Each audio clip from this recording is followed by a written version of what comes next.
Hi there, my name is Adrian Jerris and I live in Sweden and I'm studying at London School of Theology, and today I'm going to talk about Gustaf Aulén and Krister Stendahl and how the London School of Theology helped to shape New Testament studies. Krister Stendahl's paper, The Apostle Paul and the Introspective Conscience of the West, played a seminal role in increasing awareness of the Jewishness of the New Testament documents. This led to the development of the third quest for the historical Jesus and the new perspectives on Paul in the last quarter of the 20th century. While Stendahl is rightly considered a Harvard theologian, as he worked there for 30 years, he was educated in Sweden and at a time which coincides with the dominance of the Lundensian theologians in Swedish circles. It's very likely that Stendahl would have read the works of Gustaf Aulén, one of the Lund School's leading voices. So what was Aulén's view of the law, and how might that have affected Stendahl?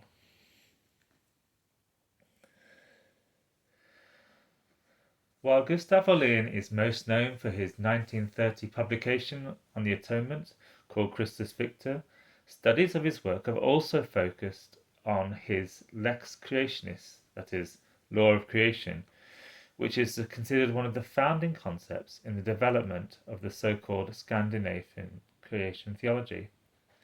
But this Lex Creationist view first emerged in 1943, after he had stopped teaching systematic theology in Lund and had become Bishop of Strängnäs.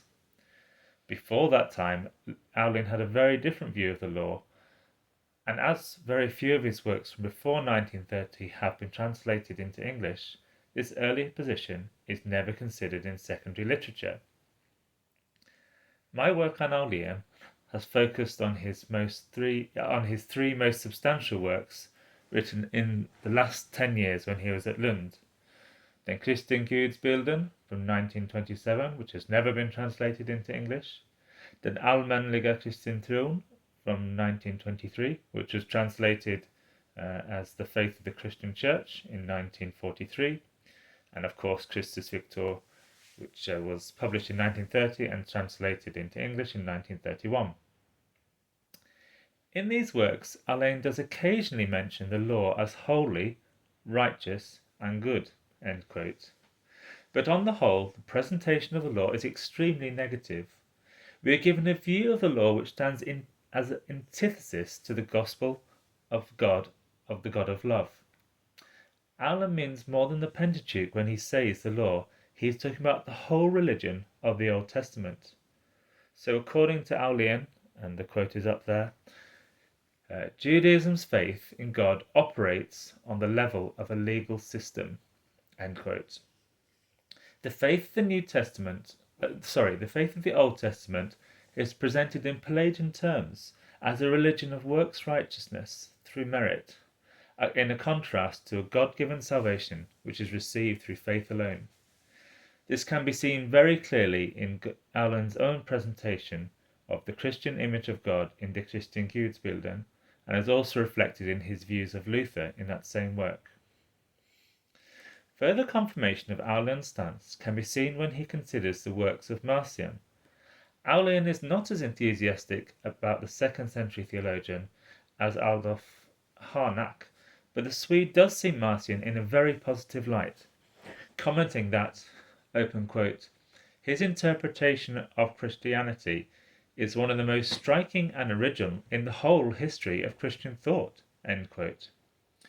The reason for his praise for Marcion includes the insight that, in Marcion, it is love and not justice or legalism that shapes God's relationship to humanity.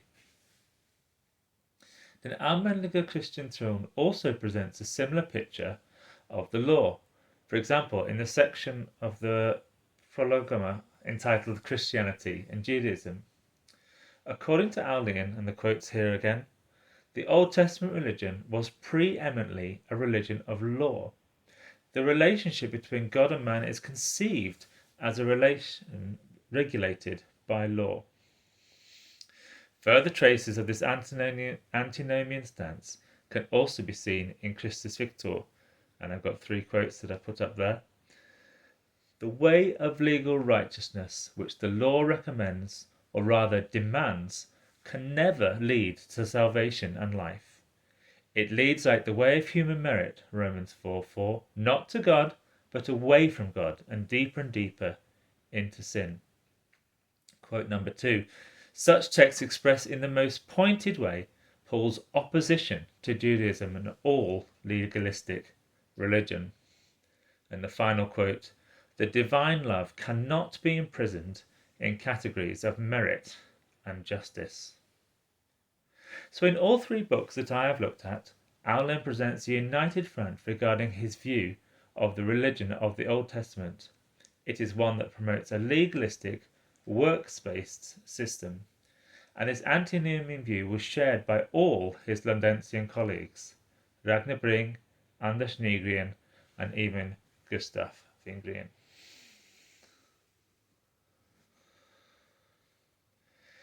But importantly for this paper, it wasn't just his colleagues at Lund, but antinomianism can also be seen in the work of Anton Fredriksson, who is one of the few contemporary scholars quoted by Aulén in Christus Victor.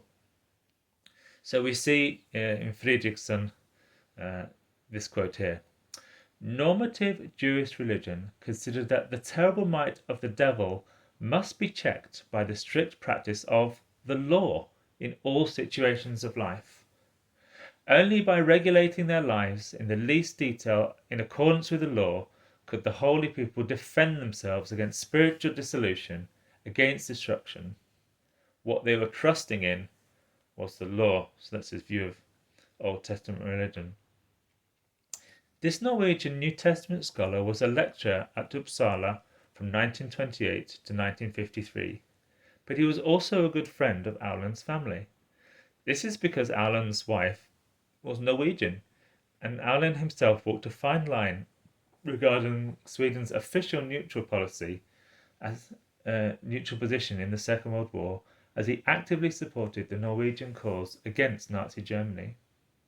Aulén also tried to persuade Fredriksson to leave the rival University of Uppsala and join him at Lund. But Fredriksson was not just acquainted with Aulén, he was also Krister Stendahl's teacher and supervised Stendahl's doctoral thesis from 1954, written in English with the title The School of St. Matthew and its Uses in the Old Testament. Stendahl was heavily influenced by Fredriksson and later described the Norwegian academic as his exegetical father.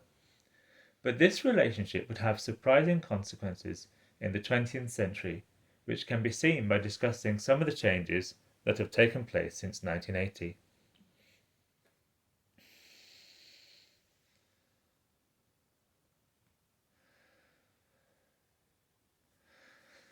The final quarter of the 20th century saw dramatic changes in New Testament studies, as scholars really evaluated the Jewishness of Christianity's central documents, not least of the characters of Jesus and Paul.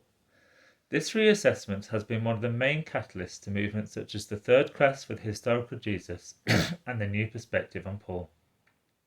While these terms embrace a wide variety of scholarly views on Jesus and Paul, they tend to emphasize this Jewish nature of the milieu of early Christianity and accentuate continuity rather than discontinuity between the covenants, in distinct contrast to Aulén's approach. Krister Stendahl was one of the scholars who facilitated this reassessment.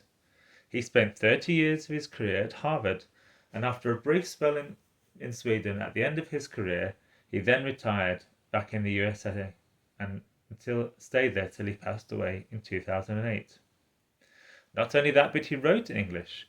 When his work was translated into Swedish, it was usually done not by him, but by his wife Britta, who was also a lecturer at Harvard and had written her doctoral thesis about Søren Kierkegaard.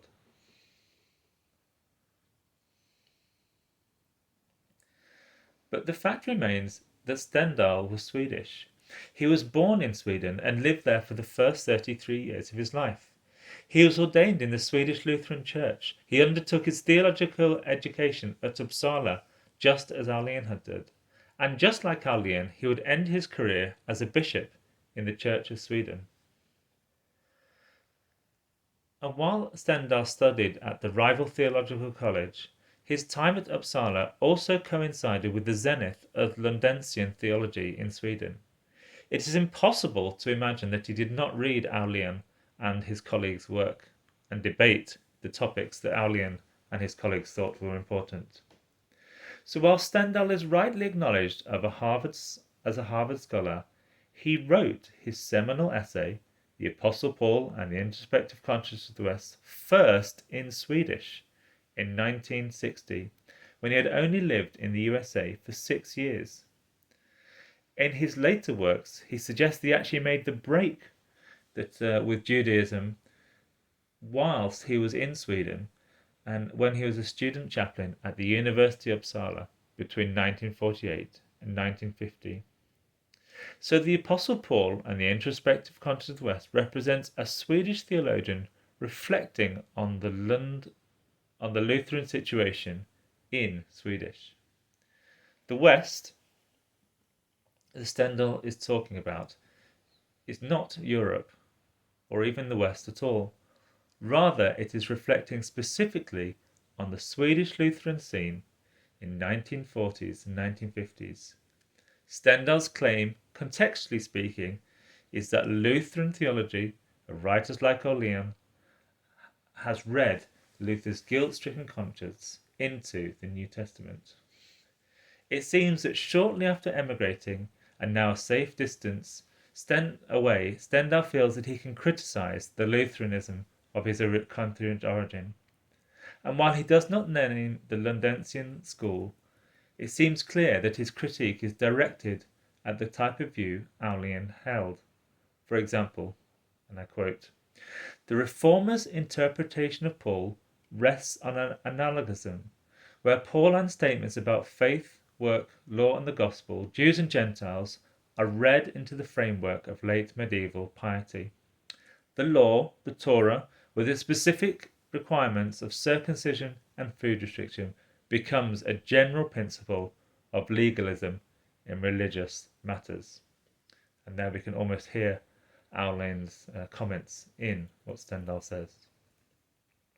So the very type of teaching and phraseology that we've seen in Aulén is the kind of critique, it's the kind of theology Stendahl is critiquing. Stendahl's paper can clearly be read as a counter-reaction to the type of Lutheran teaching that Aulén and others in the Swedish church were promoting during Stendahl's time as a student. We now know that the Swedish Harvard professor's paper will become one of the catalysts for birthing the new perspective on Paul. Therefore, Aulén, by the law of unintended consequences, was a contributor to the rise of this movement by advocating the type of theology that Stendahl would reject. Specifically, Stendahl wanted to reject the Swedish Lutheranism of the first half of the 20th century. He wanted to correct the theological ideas of the Swedish church, and in particular, critique the views of people like Aulén, who were playing a leading role in forming that church's systematic theology and liturgical life at that time.